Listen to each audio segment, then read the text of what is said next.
Welcome to College Prep Confidential, empowering your student with the elite tools they need to get accepted to their dream university. Discover test-taking blueprints from Ivy League professionals, financial aid secrets to get more money for school, and mindset tips for a better college future. Now please welcome your host, Don Sevcik. Back in the saddle for episode 23, my friends. And this week, let's talk about a crucial thing you must do for your college essay in an episode titled, Do This One Thing on Your College Essay in 8 Seconds or Else. I'm reading a statistic right now which simultaneously blows my mind and makes perfect sense. According to a study from Microsoft, the average human attention span is now 8 seconds. That, my friends, is less than the 9-second attention span of your average goldfish. By the way, in the time it would have taken you to read my last 2 sentences, you would have passed the 8-second mark. Now, why am I telling you this? Because you have mere seconds to grab the attention of college essay readers. And assuming your college essay title or headline pulls them in, you only have a few seconds left to grip them with your first sentence. It's one of the best pieces of copywriting advice I've ever been given. And it goes like this. As often as possible, start your paragraphs with sentences that hook readers and drive them deeper into the writing. Why? Because after the headline, the first sentence in any paragraph is what gets read most often. After that point, customers or readers usually skip to the next section unless they feel compelled to keep reading. This means your job as a writer is to entice the reader into each segment so they will consume as much of your writing as possible. But this episode, we're talking about the first sentence. That sentence must speak directly to the needs and desires of your audience, and your content must deliver on its promise. Now, journalists call this the lead. And part of the lead is the first sentence or paragraph, which is meant to bring the reader into your writing piece. The goal being, make it irresistible to get your writing read. Now, this simple word of advice makes good writers legendary. With it, you're going to increase readership, and without it, you are finished. It's deceptively plain and easily ignored. We already know if nobody makes it past your headline, nobody will read the rest of your content. And we covered this in a prior episode. So what's the second most important element in your writing after the headline? You've already read it, the first sentence. You see, every piece of writing you'll ever write, articles, ads, blog posts, essays, it must begin with one hell of an opening sentence. The sentence needs to speak to your audience. By the way, remember the 8 seconds I talked about at the beginning of the episode? If you lose your reader there, you're going to lose everything. 8 seconds is all you have. Make it count. By the way, I heard a great story about the importance of the first line. Years ago, I was reading another article about writing. And there's a guy who loves books. And he said he travels a lot. And even though he reads reviews, he always likes to go and dig into the first piece of the book. And so what he's saying is, if he saw 3 books which caught his eye as he's running through the airport, he's going to stop in the magazine and bookstore. So the cover's got to catch his eye and the title, obviously. But here's his rule. Whatever 2 to 3 books caught his eye while he's running to catch his flight, he'd open to the first page and read the first sentence only. That's it. And the criteria for buying the book while he's running late through the airport was, does this first line stop me in my tracks and make me want to read more? Translation, do I have to know what's happening based on the first line? And if so, he'd grab the book and buy it while running to catch his plane. And this is the type of first sentence you want in your college essay. Imagine you had 10 college admissions officers running late, and they had 8 seconds to stop and simply read your first sentence. And the only criteria was, for all the essays piled in front of them, you have to capture their attention on the first sentence. The question for you, my friends, becomes, is your first sentence powerful enough for them to stop, grab your essay, and take it with them even though they're running late and have thousands of other essays to worry about? Now that I've stressed the importance of the first sentence in your college essay, let's talk about who to model, who to look towards for inspiration and practice. As I mentioned in prior episodes, I keep a little something called a swipe file. In the swipe file, I keep any writing which catches my eye: headlines, book titles, first sentences, quotes, stories, etc. And in my first sentences section of my swipe file, I've got quotes and layouts from Reader's Digest. Reader's Digest follows a formula, which I'll tell you now. First, Reader's Digest likes to lead off stories with interrupting ideas, a startling statement, or a surprising twist. They like to start off with a shocker, as in, oh my God, did they just say that? Sometimes they start with news, current events that are happening right now, fresh in the audience's mind.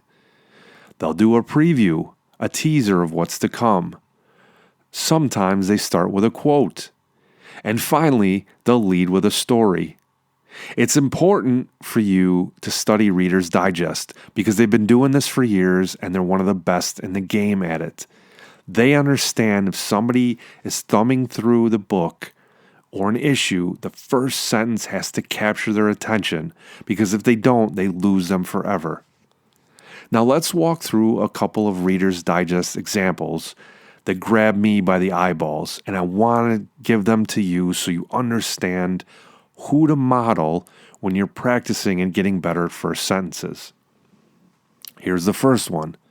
Along with gravity and potato chips, Tylenol is one of history's great accidental discoveries.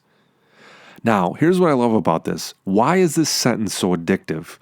First, gravity and potato chips don't go together. They shouldn't be in the same line. And the word accidental and how it ties in with one of the most popular medications ever to be put on shelves. Let's look at the second Reader's Digest example. Not to be rude, but 240,000 Americans would be out of work if not for Charles Walgreen's middle finger. Now, this is called a contrast technique to hook the lizard brain in. Now see what they've done here. They've combined 240,000 Americans and their job prospects with one guy's middle finger. You see, when you first read this, it doesn't register in the brain. The brain has to know more. It's automatically piqued our curiosity. Let's look at example 3. When the DNA results came back, even Lucas Anderson thought he might have committed the murder. Now, what's great about this sentence? This is a gripping mystery. The implication is there's a person who didn't commit the murder who now thinks he did based on a test. As a reader, you have to know more. And this is the beauty of what Reader's Digest does. And let's look at the fourth and final example of a Reader's Digest opening sentence. At first, Michael Sorrell did not see the black smoke or flames shooting from the windows of his neighbor's home. Now, why is this sentence powerful? Because we get dropped right into a highly volatile situation. There's no wasting time, no chit-chat. Reader's Digest is jumping right in the middle of it. And readers respect this approach. Now, the first sentence and the power of the first sentence don't just lie with Reader's Digest. Other famous writers take great care and effort to nail the first sentence. In an interview with The Atlantic, Stephen King admits he can spend months or even years on writing the opening lines for a new book. Think about this. A guy who writes thousands of pages spends a majority of his time thinking and crafting the opening sentence. This is a guy who sold millions of books. So when he speaks about writing, we should drop whatever we're doing and listen. Now, another tip you can use for opening sentences is called a pattern interrupt. A pattern interrupt is a technique to change a particular thought, behavior, or situation. I also like to call it redirecting attention. You see, people sit much of their lives in an unconscious daze. Their brain works on autopilot for many things. And one of the tasks the brain looks for is identifying boring or mundane stuff and either ignoring it or breezing through it. You see, the pattern interrupt jolts people out of their slumber state and forces them to pay attention. Examples of this in real life include explosions in movies, somebody in a speech who claps real loud or yells something out, when you're driving along and all of a sudden, out of the middle of nowhere, a car swerves towards you, and finally, a crashing sound in a cafeteria. Pattern interrupts may break focus or help a reader refocus. The idea being, once you set their focus in place, you have their attention, and you bring their attention into the rest of your college essay. Writing provides an opportunity to build pattern interrupts. With college admissions officers breezing through hundreds of essays, you must stand out. And a powerful first sentence with a pattern interrupt does just that.